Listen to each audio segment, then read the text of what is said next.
next evolutionary phase that humanity seems to be embracing is that of emotional education, aimed at guiding individuals, couples, groups, and communities away from the pitfalls of neurotic thinking and the painful failures in relationships it might cause. In the current context of Western society, increasingly intricate even in the dimension of gender identity, investigating the psychology of individuals in relation to male and female implies, first and foremost, exploring the impact these two concepts have within each of us on an esoteric level. The goal is to acquire knowledge and experiences aimed at expanding our awareness, allowing us to elevate the quality of relationships. The importance of the emotional legacy inherited from parents plays a crucial role in the education and development of the individual. Not possessing an instruction manual, the lack of proper training prevents us from exploring the depths of our inner world and that of others.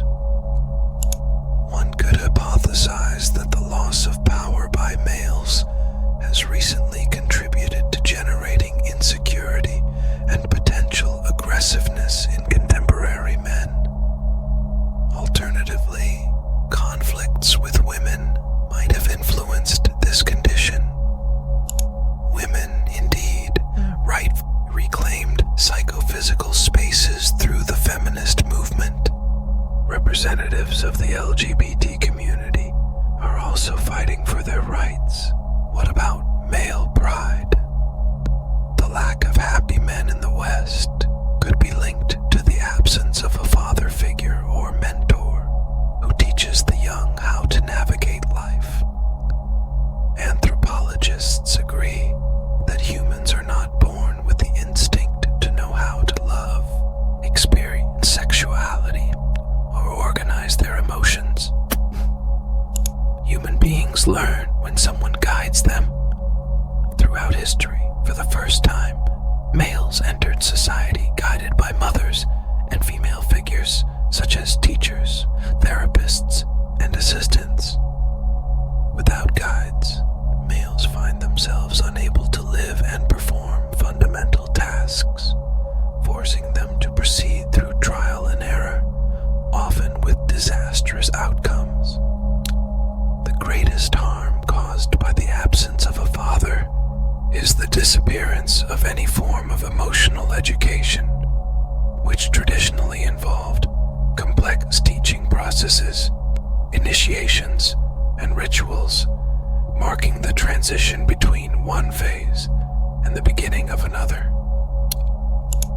In this society seemingly focused on male interests, what actually prevails are values oriented toward meeting needs, commonly associated with maternal values, such as production and profit. The current concept of youth education translates into imparting a series of knowledge directly or indirectly aimed at pursuing a profession and gaining profit. Being male is not solely determined by anatomical structure, but develops through our emotional and sexual relationships.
that hinder the realization of his masculine nature.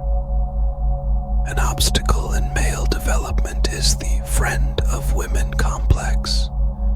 The young man begins to perceive other men as vulgar and ridiculous. Instead of clearly assuming his role in the male world, he tends to gravitate towards feminine figures. This predisposition has deep roots, primarily stemming from the absence of a father and the challenge of breaking free from maternal dependency.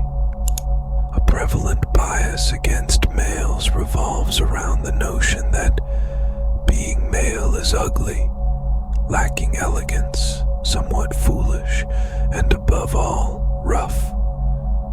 This preconception makes it challenging for a man to openly embrace his masculinity, as it might be perceived as vulgar.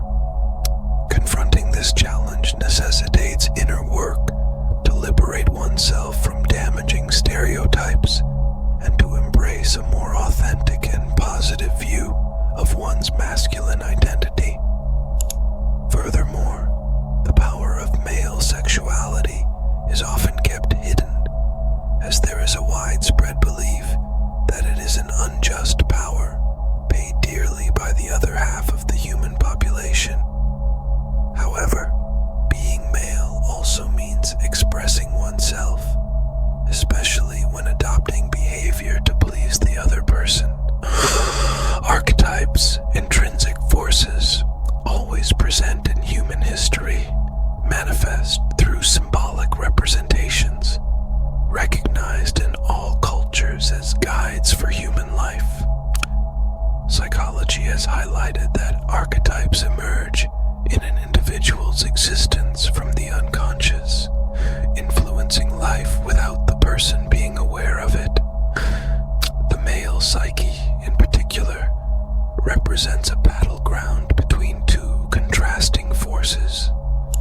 One that propels man upward toward grand ideas, meaningful dreams, and celestial aspirations, and the other that leads to destruction. Balancing these contrasting forces within the male psyche is crucial for a fulfilling and meaningful life. Recognizing and consciously integrating archetypes can allow men to cultivate a deeper connection with themselves and navigate better through the challenges of everyday life. One that propels man upward toward grand ideas, meaningful dreams, and celestial aspirations, and the other that leads to destruction. Balancing these contrasting forces within the male psyche is crucial for a fulfilling and meaningful life. Recognizing and consciously integrating archetypes can allow men to cultivate a deeper connection with themselves and navigate better through the challenges of everyday life. In this process, males often move from one dependence to another without undergoing the necessary initiatory journeys and without developing the essential sensitivity and autonomy to express themselves adequately. These sons without fathers struggle significantly to perceive their own masculinity. From this condition of feminized males, a culture has emerged that degrades and ridicules the phallus, the symbolic basis of male identity, transforming it into an object of mockery. The esoteric characteristic of the phallus, on the other hand, is the balanced force. The erection, transforming the penis into a phallus, represents an act of strength, balance, and centeredness. The penis, lacking strength, sways without a fixed direction. The loss of the relationship with one's masculine instinct and the wild man it embodies inevitably leads to the emergence of a manic-depressive psychology, more or less skillfully disguised. To rediscover the taste and ability to love, men condition